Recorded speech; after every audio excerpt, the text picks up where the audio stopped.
जोहार दोस्तों, सभी झारखंड वासियों का स्वागत है हमारे एक और न्यू वीडियो में। आज का ये वीडियो क्लास 10 के लिए इंपॉर्टेंट रहने वाला। देखिए, क्लास 10 का जो आप सभी का एनुअल एग्जामिनेशन 2024 का जो बोर्ड एग्जाम हुआ था, उसमें जो साइंस सब्जेक्ट के जो कि प्रश्न पूछे गए थे, ठीक है, उसके प्रश्न हम लोग देखेंगे, ठीक है, यानी कि प्रीवियस ईयर्स के प्रश्न हम लोग देखेंगे। 2024 में जो प्रश्न पूछे गए थे, तो प्रश्न प्रारूप को हम लोग लाए हैं, जिसमें आप लोग के 30 MCQ प्रश्न थे और आप लोग के जो कि बाकी 30 MCQ प्रश्न थे और बाकी जो कि आप लोग का है कुछ 22, ठीक है, 22 आप लोग का जो कि है सब्जेक्टिव प्रश्न था। तो दोनों प्रश्न को देखेंगे, ठीक है। ये वीडियो में सिर्फ हम लोग को ऑब्जेक्टिव प्रश्न देखेंगे ताकि वीडियो छोटा बने, ज़्यादा बड़ा ना बने। इसके बाद हम लोग जो कि है सब्जेक्टिव का भी देखेंगे, ठीक है। तो फटाफट से वीडियो को स्टार्ट करते हैं। वीडियो को शुरू करने से पहले हमारे यूट्यूब चैनल में जो नए हो, जल्दी से वीडियो को लाइक करो, चैनल को सब्सक्राइब करो और ऐसे और महत्वपूर्ण वीडियो के लिए हमारे यूट्यूब चैनल के साथ जुड़ो, ठीक है। तो चलिए वीडियो को हम लोग शुरू करते हैं। देखिए, आप लोग का पहला प्रश्न तो 2024 में पूछा गया था, कुछ इस टाइप का था, ठीक है।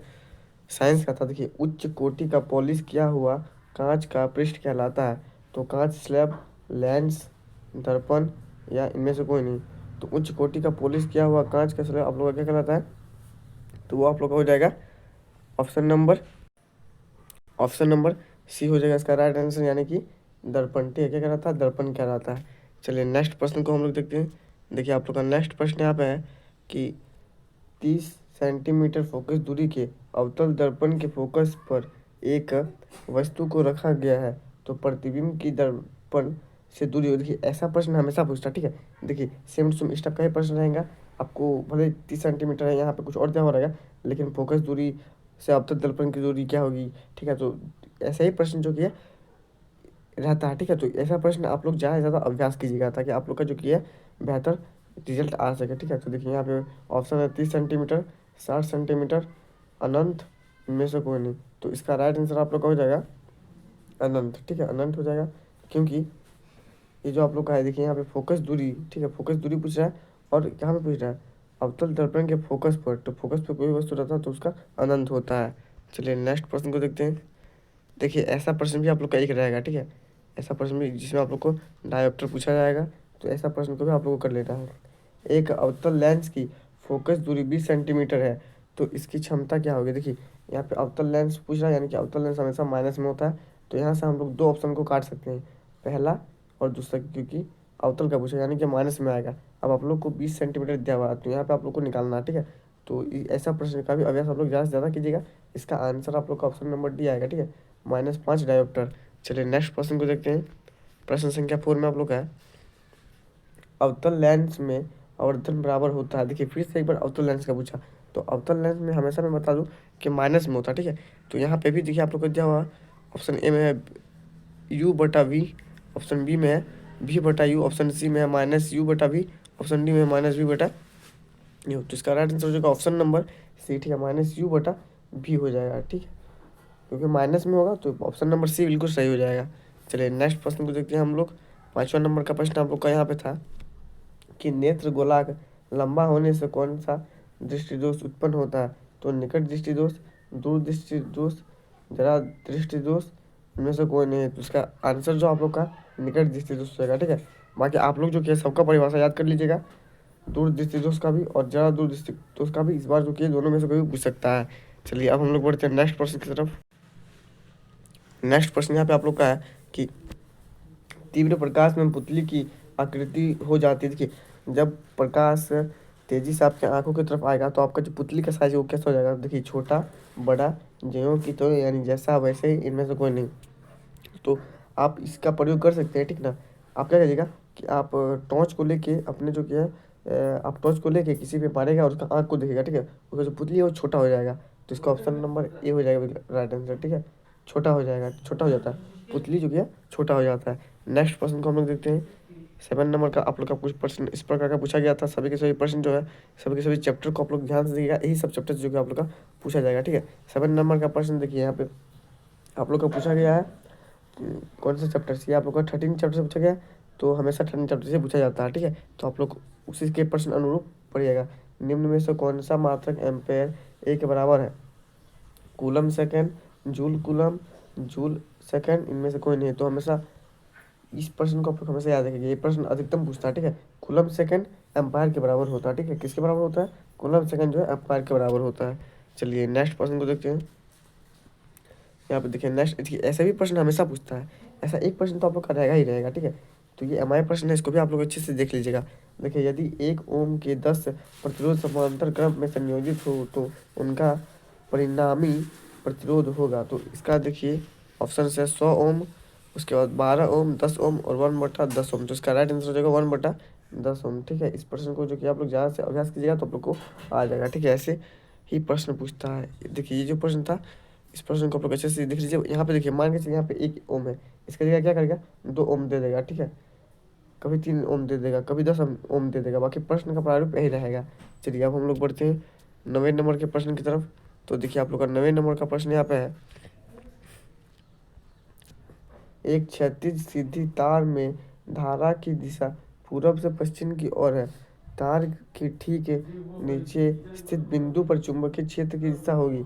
तो पूरब से पश्चिम है, तो उत्तर से दक्षिण, दक्षिण से उत्तर, पूरब से पश्चिम, इनमें से कोई नहीं। तो देखिए हमेशा आप लोगों को क्या करना है, जब ये चुंबकीय क्षेत्र की दिशा पूछे ना तो हमेशा विपरीत होता है। अगर यहाँ पे पूरब से पश्चिम है तो इसका विपरीत क्या होता है, उत्तर से दक्षिण। बिल्कुल ऑप्शन नंबर ए हो जाएगा, उत्तर से दक्षिण हो जाएगा इसका राइट आंसर, ठीक है। अब मान के चलिए यही अगर दिया होता उत्तर से दक्षिण तो आंसर होता पूरब से पश्चिम। तो प्रश्न कुछ इस टाइप में रहते हैं, बस आप लोग को जो कि एक दो जो कि है शब्द उल्टा पुल्टा कर देता है। तो ऐसे प्रश्न का जितना अभ्यास कीजिएगा उतना आप लोग का जो कि अच्छा होगा, ठीक है। चलिए अब हम लोग बढ़ते हैं 10 नंबर का प्रश्न की तरफ। देखिए 10वां नंबर का प्रश्न आप लोग को पूछ रहा है कि पृथ्वी ऊर्जा का मुख्य स्रोत क्या है, यानी पृथ्वी में ऊर्जा का मुख्य स्रोत क्या है। तो कोयला, जल, लकड़ी या सूर्य। बिल्कुल सूर्य से जो कि अधिकतम ऊर्जा प्राप्त होती है, तो सूर्य हो जाएगा इसका राइट आंसर। नेक्स्ट प्रश्न हम लोग देखते हैं 11 नंबर का प्रश्न हम लोग देखते हैं। देखिए 11 नंबर का प्रश्न यहाँ पे है कि जिंक प्लस कैल्शियम सल्फेट अभिक्रिया करके जिंक सल्फेट प्लस क्या यहाँ पे देखिए कैल्शियम, ठीक है, माफ कीजिए कैल्शियम नहीं कॉपर है, कॉपर किस प्रकार की अभिक्रिया हुई है। तो संयोजन, वियोजन, विस्थापन और क्षेपण। देखिए सबसे पहले जो यहाँ पे 4 ऑप्शन दिए हैं, चारों के चारों ऑप्शन का आपको जो किया है यहाँ पे आपको परिभाषा याद रहना चाहिए, ठीक है। तो परिभाषा आप लोग याद कर लीजिएगा। उसके बाद यहाँ पे देखिए इसका एक ट्रिक आता है। देखिए यहाँ पे जो है विस्थापित हो गया, ठीक है, विस्थापित हो गया यानी कि देखिए जिंक जो है वो गया और जिंक के साथ जो कि है जिंक जाके कॉपर का जगह ले लिया, ठीक है। कॉपर का जगह कैसे ले लिया कि यहाँ पे देखिए कॉपर को, यहाँ पे देखिए यहाँ पे एसओ है लेकिन यहाँ पे कॉपर नहीं है, तो कॉपर का जगह लेके कॉपर को विस्थापित कर दिया, जिंक का जगह ले लिया, यानी कि ये विस्थापन अभिक्रिया हो जाएगा, ठीक है, विस्थापन अभिक्रिया। और द्विविस्थापन अभिक्रिया में जो कि है आदान प्रदान कर देता है, ठीक है, लेकिन इसमें विस्थापित कर देता है। चलिए अब हम लोग बढ़ते हैं 11 के बाद एक ऐसा प्रश्न हमेशा पूछता है, तो ऐसा प्रश्न को भी आप लोग याद कर लीजिएगा 12 नंबर के प्रश्न की तरफ। देखिए यहाँ पे है चांदी के ऊपर काली परत का चढ़ना उदाहरण है, तो संचालन का ही उदाहरण है, ठीक है, संचालन का ही उदाहरण है। बाकी इसके नीचे जो दिए गए हैं विकल्प वक्रित गंधिता, उपचयक, अपचयक, ये सब का परिभाषा आप लोग को याद रहना चाहिए, ठीक है। तो आप लोग अच्छे से जो कि समझ सकते हो। बाकी ऐसे प्रश्न अच्छी तरह से करना। देखिए ये सभी प्रश्न हमेशा पूछा जाता है, ठीक है। देखिए इस वजह से मान के चलिए पूछा गया था अम्ल के जलीय विलयन में निम्न में से कौन उत्पन्न होता है। तो H+ आयन उत्पन्न होता है किसमें, अम्ल में, ठीक है। बाकी जो है क्षारक होता है, ठीक है, उसमें OH- आयन उत्पन्न होता है, तो इसको आप लोग याद रखिएगा। ये दोनों में से कोई भी मुझे भी पूछ सकता है, ठीक है। तो ऐसे प्रश्न का विपरीत भी पूछता है, तो आप लोग OH भी याद कर लीजिएगा 13 नंबर। उसके बाद हम लोग बढ़ते हैं 14 नंबर में। देखिए ये भी हमारे प्रश्न है 14 नंबर, व्यंजन चूर्ण का रासायनिक सूत्र। ये भी हमेशा पूछता है, ठीक। बाकी आप लोग जिप्सम का भी याद कर लीजिएगा, ठीक है, जिप्सम का, ब्रेकिंग सोडा, धवन सोडा सभी का याद कर लीजिएगा। बाकी ज़्यादातर आप लोग फोकस कीजिएगा व्यंजक, ठीक है, व्यंजक चूर्ण का रासायनिक सूत्र, जो हम लोग का ऑप्शन नंबर सी बिल्कुल राइट हो जाएगा, ठीक है, ऑप्शन नंबर सी, CaOCl2 हो जाएगा व्यंजन चूर्ण का रासायनिक सूत्र। बाकी अब हम लोग बढ़ते हैं 15 नंबर का। तो देखिए 15 नंबर में यहाँ पे है निम्न में कौन सी धातु सर्वाधिक तन्य होती है। तो सोना, लोहा, तांबा या धातु, ये हो जाएगा सोना, ठीक है। सोना का जो कि आप लोग कम से जो कि आप लोग ज़्यादा तार बना सकते हो, ठीक है, ज़्यादा उसको तान सकते हो, तो सोना हो जाएगा इसका राइट आंसर। नेक्स्ट प्रश्न यहाँ पे है, देखिए नेक्स्ट प्रश्न आप लोग यहाँ पे पूछा है कि धातु की क्रियाशीलता का सही क्रम है। देखिए ऐसा क्रम हमेशा पूछा जाएगा, एक मार्क्स का प्रश्न हमेशा पूछा ही जाता है ये वाला, ठीक है। तो इसको भी आप लोग याद कर लीजिएगा। तो इसका आंसर देखिए आप लोग का कुछ ऑप्शन नंबर डी हो जाएगा, ठीक है। सोडियम, मैग्नीशियम, उसके बाद जिंक, इसके बाद आप लोग का जो कि है आयरन होता है, फिर कॉपर होता है, ठीक है। तो यहाँ पे देखिए आयरन हटा के कॉपर दिया हुआ है, यानी कि यहाँ पे कॉपर के बाद आयरन के बाद कॉपर होता है, लेकिन यहाँ पे दे दिया, तो ऑप्शन नंबर डी हो जाएगा बिल्कुल राइट आंसर। नेक्स्ट प्रश्न की तरफ बढ़ते हैं हम लोग। देखिए आप लोग का नेक्स्ट प्रश्न यहाँ पे सिंपल प्रश्न है, कार्बन की संयोजकता है, तो कार्बन की संयोजकता कितनी होती है? 4 होते हैं, ठीक है। ऑप्शन नंबर सी हो जाएगा इसका राइट आंसर। नेक्स्ट प्रश्न को देखते हैं। नेक्स्ट प्रश्न आप लोग का यहाँ पे है, लंबी श्रृंखला वाले, ठीक है, कार्बोक्सिलिक अम्लों के सोडियम को कहते हैं, तो उसको आप लोग साबुन कह सकते हो, ठीक है। क्या कहते हैं? साबुन कहते हैं। चलिए नेक्स्ट प्रश्न देखिए, ये दोनों चैप्टर से जो कि प्रश्न आते हैं, तो दोनों चैप्टर को अच्छे से कर लीजिएगा, कार्बन एवं उसके यौगिक, ठीक है। ये एमआई चैप्टर है, इसमें 5 मार्क्स का ही प्रश्न आप लोग का पूछता है, और आप लोग का जो कि धातु धातु से भी प्रश्न आते हैं। चलिए नेक्स्ट प्रश्न यहाँ पे आप लोग का है कि सिलिकॉन आधुनिक आवर्त सरणी के किस वर्ग का सदस्य। देखिए ये चैप्टर तो आप लोग का अब हटा दिया गया है, तो ऐसे प्रश्न को आप लोग याद मत कीजिएगा, क्योंकि ये आप लोग का सिलेबस से हटा दिया, तो अब जो कि ये सब प्रश्न नहीं आएगा। फिलहाल इसका मैं आंसर बता दूँ, तो इसका आंसर ऑप्शन नंबर सी यानी कि 14 हो जाएगा, ठीक है। नेक्स्ट प्रश्न को हम लोग देखते हैं यहाँ पे, आधुनिक आवर्त सरणी के आवर्त 2 में कितने तत्व हैं, तो उसमें आप लोग का जो कि कितने तत्व हो जाएंगे? 4 हो जाएंगे, ठीक है। लेकिन ये भी उसी चैप्टर का है, ठीक है। तत्वों का आवर्त वर्गीकरण, तो उस चैप्टर को आप लोग को सिलेबस से हटा दिया गया है, तो उसको आप लोग को ना पढ़ना है और ना ही उससे कोई क्वेश्चन याद करना है, क्योंकि सिलेबस से हटा दिया है, ठीक है। चलिए उसके बजाय आप लोगों को किसी और चैप्टर में टाइम स्पेंड करना है। चलिए नेक्स्ट प्रश्न को देखते हैं, बस 10 ही प्रश्न बचे हुए हैं और 10 प्रश्न को देख लेते हैं। यहाँ पे प्रश्न आप लोग का बायोलॉजी से पूछना शुरू कर दिया है। देखिए, विषम पोषी जीव अपने उत्तक जीवित के लिए प्रत्यक्ष परोक्ष रूप से आश्रित रहते हैं, तो किसमें? तो हरे स्वपोषी पौधों पर, ठीक है, हरे स्वपोषी पौधों पर। नेक्स्ट प्रश्न को हम लोग देखते हैं। यहाँ पे प्रश्न आप लोग का है, देखिए सिंपल प्रश्न है, पौधों के बाह्य भागों से जल के वाष्प के रूप में की क्रिया कहलाती है, तो वाष्पीकरण, ठीक है, माफ कीजिए वाष्प उत्सर्जन, ठीक है।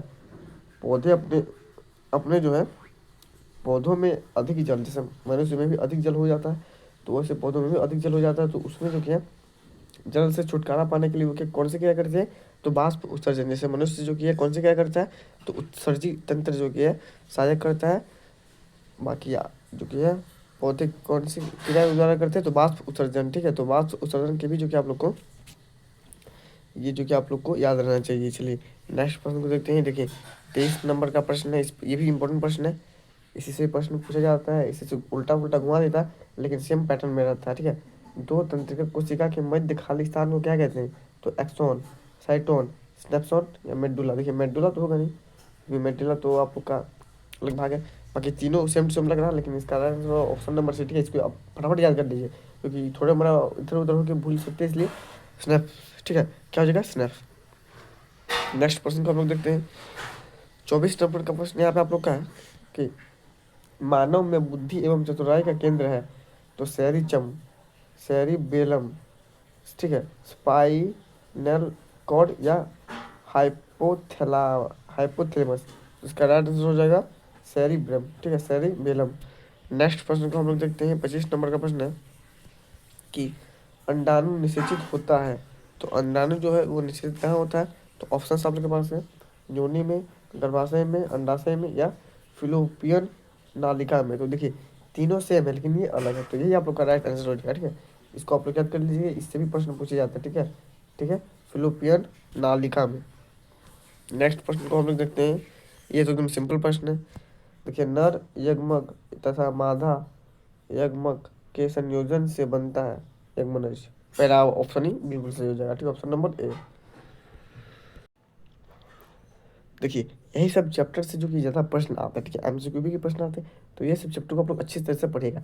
बाकी और सारे चैप्टर है उसमें से 1-2 प्रश्न आते हैं, तो वो सब आप लोग ऐसे बना लो कि बाकी ये सब चैप्टर जो इंपॉर्टेंट चैप्टर है 3, 4, 5 मार्क्स आप लोग को एक चैप्टर से मिल सकता है, तो ये सब चैप्टर आप लोग जरूर से जरूर पढ़िएगा।